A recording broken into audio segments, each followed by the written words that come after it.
নমস্কার বন্ধুরা, আজকের নতুন রেসিপি নিয়ে এসেছি। ওটা হচ্ছে বিট আর গাজরের ভেজিটেবল। তার জন্য প্রথমে আমি আপনাদের দেখাতে ভুলে গেছি, ওটা দেখানো হয়, ওটা আমার একটা ভুল হয়ে গেছে। বিট আর গাজরটাকে আমি কেটে নিয়ে আর তার সঙ্গে একটু আলু সিদ্ধ করে নিয়েছিলাম প্রেশারে। যাই হোক, সেটা একটু নরম হওয়ার পরে খুব ভালো করে পিষে চটকে মাখবেন না, একটু যাতে দানা দানা থাকে মুখে লাগে বা হাতে লাগে এরকম করে বিট গাজর এবং আলুটাকে মাখতে হবে। মেখে আমি রেডি করে নিলাম। তারপরে নিয়ে নিচ্ছি আদা কুচি আর লঙ্কা কুচি। কড়াই গরম হয়ে গেছে, কড়াইতে দিয়ে দিলাম হচ্ছে আমি সরিষার তেল। আমি কিন্তু রিফাইন তেল এখন দিইনি, সরিষার তেল দিয়েছি।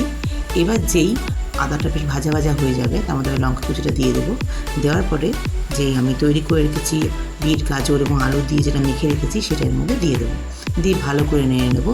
তার মধ্যে দেবো আমি যথারীতি নুন এবং মিষ্টি, এই যেটা আমি এখন দিয়ে দেবো এর মধ্যে।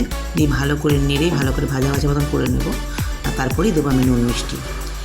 এরপরে কি করব, এরপরে যখন এটা ভালো করে নেড়ে তৈরি হয়ে যাবে, মানে আমার চপ বানানোর জন্য ভেজিটেবল বানানোর জন্য একদম তৈরি হয়ে যাবে, কড়াইতে দেখবে শুকিয়ে গেছে, তখন আমি একটা পাত্রের মধ্যে রেখে ঢেলে নেব। ঢেলে ঠান্ডা করে নেবো কিছুক্ষণের জন্য। ভালো করে ঠান্ডা হলে তারপরে আপনি যদি মনে করেন যে আপনার যেরকম শেপ একটা ইচ্ছা করছে, যদি মনে করেন গোল করবেন বা লম্বা টাইপের বা চ্যাপটা টাইপের, যেরকম ইচ্ছা আপনার ভেজিটেবল চপ বানাতে ইচ্ছা করবে সেরকম আকার আপনি নিজের হাতের সাইজে দিতে পারেন। বা যদি কারোর ছাঁচ থাকে ছাঁচের উপরেও দিয়ে করতে পারে, যেটা যেরকম যে করতে পারে ইচ্ছা। কিন্তু আমি এখানে হাতের উপরেই করেছি। এই দেখলেন নুন মিষ্টি দেওয়া হয়ে গেল, বেশ ভালো করে যখন টেনে যাবে এটা, তখন দিয়ে দেবো আমি মশলাটা। এই মশলাটা হচ্ছে জিরে আর ধনিয়া যেটা আছে, জিরে ও ধনিয়া ভালো করে ভেজে দিতে হবে। শুকনো কড়াইতে টেলে নেবেন, নিয়ে ওটা যখন ঠান্ডা হয়ে যাবে ওটা মিক্সারে দিয়ে আপনি গুঁড়ো করে নেবেন। এটাই হচ্ছে মশলা, এটা দারুণ টেস্ট। এর মধ্যে আপনি একটা জিনিস দিতে পারেন, সেটা বাদাম। সেদিনকে বাড়িতে বাদাম ছিল না বলে আমি বাদাম ছাড়াই করেছি। আপনি বাদামটাকে ভেজে নিয়েও দিতে পারেন, তাতে আরও টেস্ট বাড়বে। এছাড়া মটরশুঁটিও দিতে পারেন, শীতকালে হলে মটরশুঁটি বিশেষ করে ভালো লাগবে। যাই হোক, আমি সেগুলো ঘরে ছিল না বলে দিইনি, আমাকে যা ছিল আমি সেইভাবেই করেছি। এবার দিয়ে দিচ্ছি গরম মশলার গুঁড়ো। গরম মশলার গুঁড়ো, শাহি গরম মশলা ভালো করে দিয়ে দিলাম।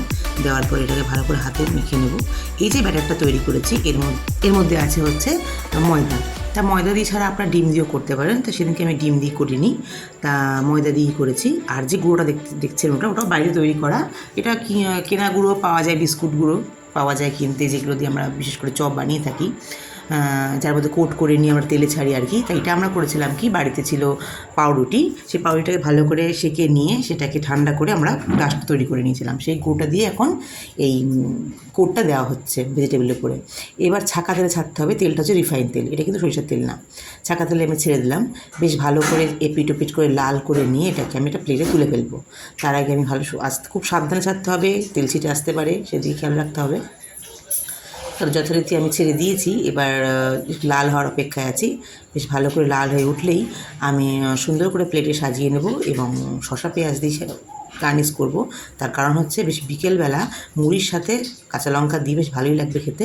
তা আমাদের তো বেশ ভালো লেগেছিলো, আপনারা ট্রাই করে দেখুন। যদি আপনাদের ভালো লেগে থাকে অবশ্যই কমেন্ট বক্সে কমেন্ট করবেন, যাতে অন্য কোনো রেসিপি আমরা আনতে পারি। তাহলে আজকের মতন শুভরাত্রি, গুড নাইট, টাটা।